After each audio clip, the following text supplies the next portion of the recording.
बिस्मिल्लाहिर्रहमानिर्रहीम। अस्सलाम वालेकुम डियर स्टूडेंट्स, उम्मीद करता हूँ कि आप सब ठीक ठाक होंगे। स्टूडेंट, हम जो सेकंड ईयर लेक्चर स्टार्ट कर रहे थे उसी की सीरीज को लेकर चलते हैं। आज हमारा सेकंड लेक्चर है chapter number 15 national book foundation, जो हम लोग पढ़ रहे थे उसका lecture number 2, that is partial and total senses. Students, ये जो टॉपिक है ये शॉर्ट क्वेश्चन पूछा जाता है। इसके साथ हम पढ़ेंगे फर्मेंटेशन और उसके रिलेटेड जो हमारे पास कंसेप्ट आ जाएंगे। तो स्टूडेंट्स, इसके साथ साथ नोट्स बनाते जाइएगा और साथ साथ लेक्चर को नोट कीजिएगा। अभी तक अगर आपने मेरे चैनल को सब्सक्राइब नहीं किया तो काइंडली चैनल को सब्सक्राइब कीजिए, वीडियो को लाइक कीजिए और इसको शेयर कीजिए। प्लस अगर आपकी कोई क्वेरीज, आपके कोई क्वेश्चंस आते हैं तो कमेंट सेक्शन में मुझसे आप पूछ सकते हैं। मैं आपको इंशाल्लाह ताला वहाँ पे इसके आंसर करूंगा। तो आइए लेक्चर स्टार्ट करते हैं। हमारे पास है partial and total senses. Students, total senses और पार्शियल सेंसेस में आप करते क्या हैं? बेसिकली आप इन दोनों प्रोसेसेस के अंदर प्रोडक्ट्स बनाते हैं, प्रोडक्ट्स ऑब्टेन करते हैं। अब पार्शियल सेंसेस में और टोटल सेंसेस में क्या डिफरेंस आ जाता है, उसकी बात करते हैं कि what is the main difference between partial senses and total senses. जो होती है हमारे पास पार्शियल सेंसेस में क्या होता है कि आप प्रोसेस के दौरान जो इंटरमीडिएट बनता है उस इंटरमीडिएट को जो डिफरेंट सोर्सेज से ऑब्टेन हो रहा होता है, लाइक कोल से ऑब्टेन हो सकता है, वो पेट्रोलियम से ऑब्टेन हो सकता है, वो नेचुरल गैस से ऑब्टेन हो सकता है, प्लांट्स एंड एनिमल से ऑब्टेन हो सकता है, या माइक्रो ऑर्गेनिज्म से ऑब्टेन हो सकता है। उस इंटरमीडिएट को आप यूज करते हैं to produce other organic compounds. यानी आप प्रोडक्ट्स को यूज कर रहे होते हैं with the help of an intermediate. वो जो इंटरमीडिएट बनता है उसकी मदद से आप जो डिजायर प्रोडक्ट्स हैं उनको बना रहे होते हैं। ठीक है जी। इसके अंदर आप एग्जांपल कोट कर सकते हैं। लाइक हम बात करें, जो वेजिटेबल घी है उसकी जो मैन्युफैक्चरिंग होती है वो आप पार्शियल सेंसेस के थ्रू करते हैं। इसके अलावा जो हमारे पास आ जाता है स्पोनिफिकेशन, जिसको बोलते हैं द फॉर्मेशन ऑफ सोप। आपने लिपिड्स एंड फैट्स वाले चैप्टर में 9th लेवल के ऊपर आपने पढ़ा होगा। उसको जो हमारे पास सोप की फॉर्मेशन होती है वो पार्शियल सेंसेस के जरिए की जाती है। और जो फर्मेंटेशन होती है अल्कोहल की, जिसके जरिए आप अल्कोहल को प्रिपेयर कर रहे होते हैं, वो भी हमारे पास पार्शियल सेंसेस में आ जाती है। तो आइए हम इसकी डेफिनेशन देखते हैं, डेफिनेशन इसकी क्या कहती है। तो स्टूडेंट्स, हम स्टार्ट करते हैं पार्शियल सेंसेस। पार्शियल सेंसेस में क्या होता है कि पार्शियल सेंसेस के अंदर आप कोई भी एक स्टार्टिंग मटेरियल, कोई भी एक इंटरमीडिएट ले लेते हैं। उस इंटरमीडिएट को फ्रॉम नेचुरल सोर्सेज, उस इंटरमीडिएट को स्टार्टिंग मटेरियल के तौर पे यूज करते हैं और डिजायर प्रोडक्ट बनाते हैं। डेफिनेशन देखिए, the process in which an intermediate product और कंपाउंड, जिसके अंदर आप कोई भी इंटरमीडिएट प्रोडक्ट ले लेते हैं या कोई कंपाउंड ले लेते हैं, आइसोलेटेड फ्रॉम नेचुरल सोर्सेज, उसको नेचुरल सोर्सेज से आइसोलेट किया जाता है। नेचुरल सोर्सेज से मुराद जैसे हमने पढ़ा था coal, natural gas, petroleum, plants, animals, microorganism. Student, last lecture में हमने ये सोर्सेज डिटेल में पढ़े थे। अगर आपने फर्स्ट लेक्चर नहीं देखा तो मैं इसका लिंक डिस्क्रिप्शन में दे देता हूँ, आप उसको फर्स्ट लेक्चर को चेक कर लीजिएगा। Are used as starting material to produce other organic compounds. आप क्या करते हैं, आप कोई भी एक इंटरमीडिएट प्रोडक्ट उसको यूज करते हैं, कहाँ से? नेचुरल सोर्सेज से, ताकि आप उसकी मदद से कोई डिजायर्ड प्रोडक्ट अपना प्रोड्यूस कर सकें। उसको आप क्या बोलते हैं?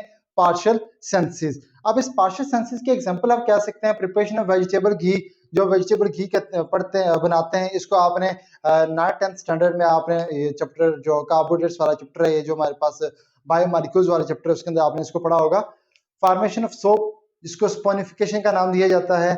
इसके साथ formation of alcohol, it is occur through fermentation. ये तीनों प्रोसेस हमारे पास पार्शियल सेंसेस के थ्रू बनते हैं। तो ये इसके एग्जांपल्स आ जाती हैं। तो आसान अल्फाज में क्या हुआ कि इस प्रोसेस के अंदर आप कोई एक इंटरमीडिएट यूज करते हैं, उस इंटरमीडिएट को स्टार्टिंग मटेरियल के तौर पे यूज कर देते हैं to get the target material, ताकि आप अपना टारगेट मटेरियल ऑब्टेन कर सकें। स्टूडेंट, दूसरा हमारे पास आता है टोटल सेंसेस। टोटल सेंसेस में क्या करते हैं, आप एक स्टार्टिंग मटेरियल लेते हैं, उसको डिफरेंट स्टेप्स से गो थ्रू करवाते हैं।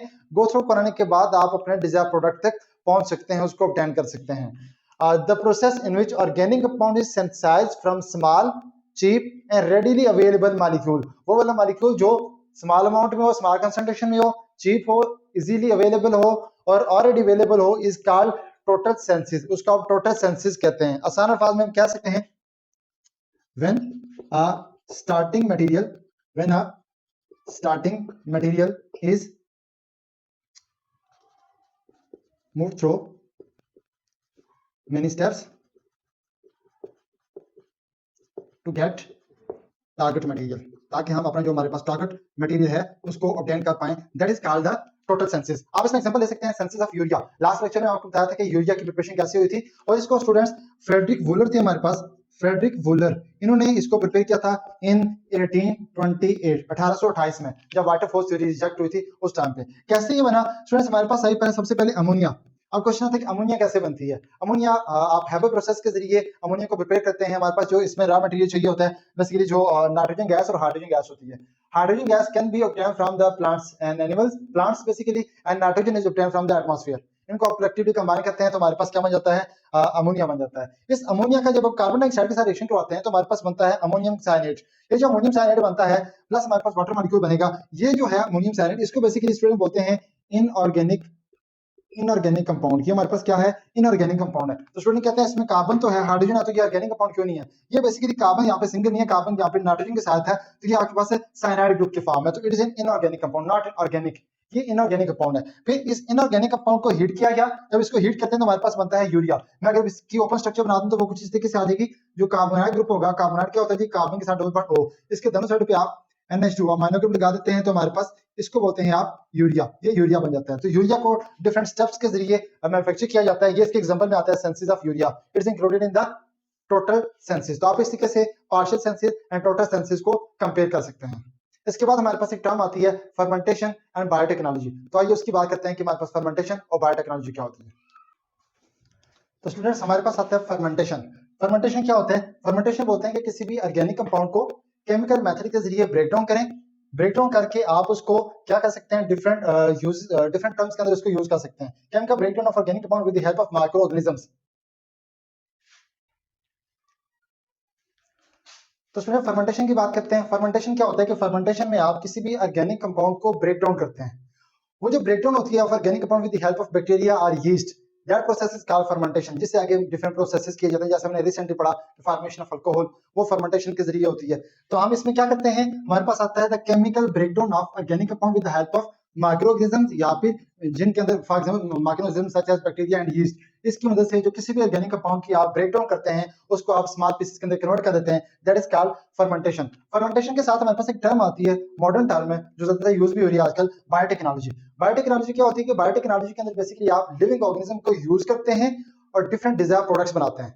The use of living organisms for the well being of humans. ठीक है जी, हम क्या करते हैं इंसानियत की खिदमत के लिए जो लिविंग ऑर्गेनिज्म का यूज होता है उसको बायोटेक्नोलॉजी का नाम देते हैं। जैसे हमने यहाँ पे देखा कि the field of applied biology which deal with the use of living organism, use of living organism and bio processes in medicine, technology, engineering etcetera is called biotechnology. उसको आप क्या बोलते हैं, बायोटेक्नोलॉजी बोल सकते हैं। बायोटेक्नोलॉजी की एग्जांपल हम बात करें, फर्मेंटेशन ऑफ मोलासिस। मोलासिस क्या होता है स्टूडेंट्स, रॉ मटेरियल होता है that is obtained during the process of manufacturing of sugar. जैसे आप सुक्रोज बोलते हैं ना, उसको जो हमारे पास शुगर कैन होता है उससे ऑब्टेन होता है मोलासिस। और sugar products, alcohol, vinegar and many other products, ये हमारे पास किसके एग्जांपल आ जाती हैं, बायोटेक्नोलॉजी। तो बायोटेक्नोलॉजी आप कह सकते हैं the use of living organisms. Living organism के जो हमारे पास होते हैं सोर्सेज या लिविंग ऑर्गेनिज्म को आप डायरेक्टली यूज कर देते हैं to manufacture different desire products. This is all about the biotechnology and fermentation. Hopes okay आपको ये जो कंसेप्ट था ये क्लियर हो गया होगा। हम यहाँ पे डिस्कस करेंगे कोल, और कोल कैसे एज अ सोर्स के तौर पे एक्ट करता है फॉर द ऑर्गेनिक कंपाउंड। हमारे साथ ही जो हमने पहले पढ़ा total senses, partial senses, fermentation, और उसके साथ हमारा ये टॉपिक है coal and the source as organic compound. Question आपके पास आता है what is coal and how it is used as source of organic compound. तो पहले हमें पता होना चाहिए कि व्हाट इज कोल, कोल होता क्या है। स्टूडेंट्स हमने लास्ट लेक्चर में पढ़ा था कि coal is produced when the plants और animals are buried under the earth in the presence of in the absence of air, a high temperature that wood or plants animal resins convert into coal। इस तरीके से हमारे पास क्या बनती है, कोल बनती है। तो आइए पहले हम कोल की डेफिनेशन लिखते हैं, फिर हम इसको एक्सप्लेन करने की कोशिश करते हैं। तो कोल हम कह सकते हैं coal is produced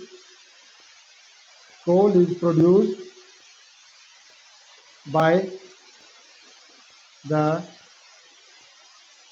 buried plants and animals, buried plants and animals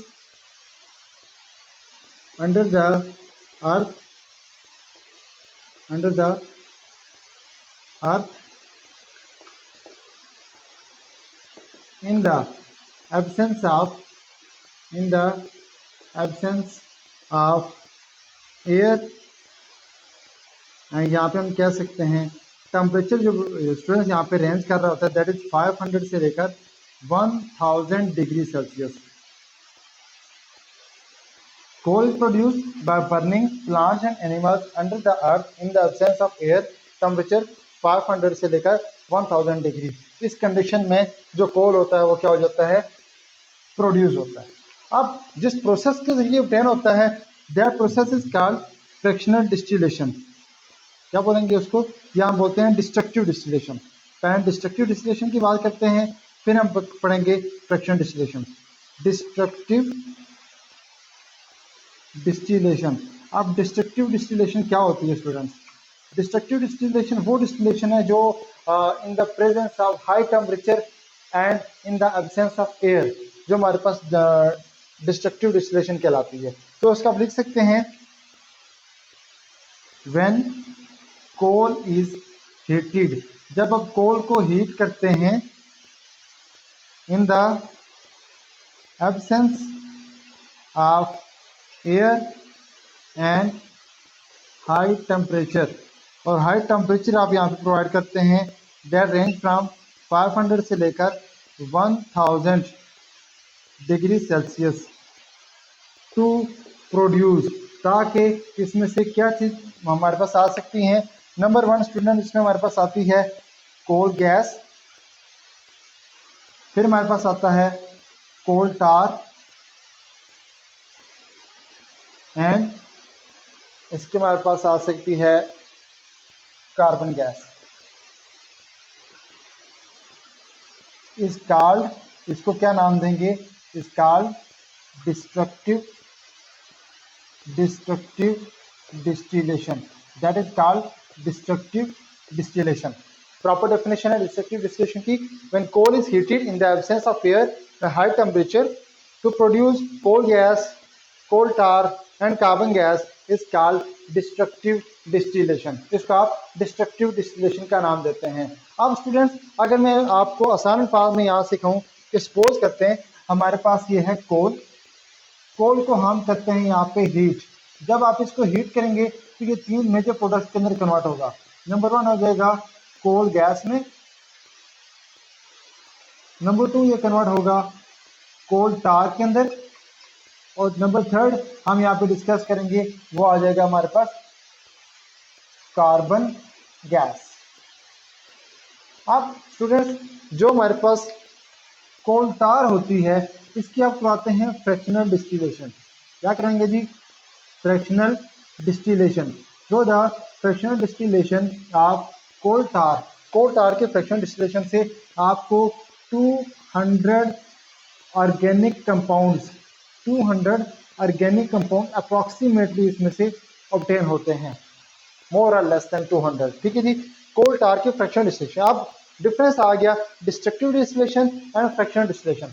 destructive distillation में आप हाई टेम्परेचर यूज करते हैं इन द एब्सेंस ऑफ एयर, और फ्रैक्शनल डिस्टिलेशन में फ्रैक्शंस के फॉर्म में ऑब्टेन किया जाता है कोई मटेरियल। इसमें भी हाई टेम्परेचर होता है, हीट करते हैं तो फ्रैक्शंस के फॉर्म में पहले हमारे पास जिसका जो डेंसिटी कम होगी वो चीज़ ऑब्टेन होती है, फिर उसके बाद सेकंड, थर्ड, फोर्थ, जैसे पेट्रोलियम की हमने पढ़ी थी फ्रैक्शनल डिस्टिलेशन 10th स्टैंडर्ड में, कि जब आप उसकी फ्रैक्शनल डिस्टिलेशन करवाते हैं तो सबसे पहले जिसका मास कम होता है, जिसकी डेंसिटी कम होती है, टॉप से गैसेस के फॉर्म में वो इवॉल्व हो जाते हैं, उसके बाद जिसकी डेंसिटी है फिर अदर फ्रैक्शंस के फॉर्म में आप उसको ऑब्टेन कर लेते हैं। तो आइए हम फ्लो चार्ट यहाँ पे ड्रा किया है उसकी मदद से इसको एक्सप्लेन करने की कोशिश करते हैं। तो हमारे पास कोल की डिस्ट्रक्टिव डिस्टिलेशन से हमारे पास जो प्रोडक्ट्स मिलते हैं, एक आता है कोल गैस क्रूड फॉर्म में। क्रूड क्या होता है जी, जिसके अंदर थिक ब्लैक लिक्विड होता है, उसके साथ अमोनिया का लिक्विड आता है, हमारे पास कोल टार मिलती है, कोक मिलती है और कार्बन गैस मिलती है। ये मेजर प्रोडक्ट्स हैं which are obtain by the destructive distillation of coal. Then हम क्या करते हैं, हमारे पास जो कोल गैस है, कोल गैस से हमारे पास जो सब्सटेंसेस जो हमें ऑब्टेन होते हैं, नंबर 1 बेंजोल, कोल गैस, यानी कोल गैस यहाँ भी तो कोल गैस, ये भी कोल गैस है, ये क्रूड फॉर्म में है, और ये हमारे पास मीथेन प्योरीफाइड हुई। और उसके बाद हमारे पास आ जाते हैं साइनाइड्स और सल्फर कंपाउंड्स आ जाते हैं। These compounds are obtain by the coal gas. फिर हमने अभी पढ़ा यहाँ पे कि जब आप कोल को हीट करते हैं तो कोल टार मिलता है, कोल टार की फ्रैक्शनल डिस्टिलेशन कराएं तो ये हमारे पास कंपाउंड्स आते हैं। आपने कोल टार इसकी फ्रैक्शन डिस्ट्रीब्यूशन कराई तो हमारे पास चंद एक के नाम जो हमने हमारे सिलेबस में ऐड है वो बात करते हैं। नंबर 1 हमें मिलता है बेंजोल, जिसकी स्ट्रक्चर बेंजीन आ जाती है, बेंजीन के साथ अदर कंपाउंड भी अटैच हो सकते हैं। टॉल्यूइन, जब बेंजीन के साथ एक मिथाइल ग्रुप अटैच हो तो उसको टॉल्यूइन बोलते हैं। जाइलिन, जब दो इसके साथ मिथाइल ग्रुप अटैच हो जाए उसको जाइलिन बोलेंगे बेंजीन के साथ। नफ्थलीन, जब दो आपके पास बेंजीन रिंग फ्यूज हुई होती हैं, two fuse benzene rings are collectively called naphthalene. Phenols आ जाते हैं जब बेंजीन रिंग के साथ हाइड्रोक्सी ग्रुप अटैच हो जाए, जिसको हम फिनोल बोलते हैं। एंड मेनी अदर कंपाउंड, इसके अलावा हमारे पास हमने बात की थी कि 200 ऑर्गेनिक कंपाउंड हमें ऑब्टेन हो सकते हैं through the fractional distillation of coal tar. तो स्टूडेंट्स इस तरीके से आप इनको क्लासीफाई कर सकते हैं।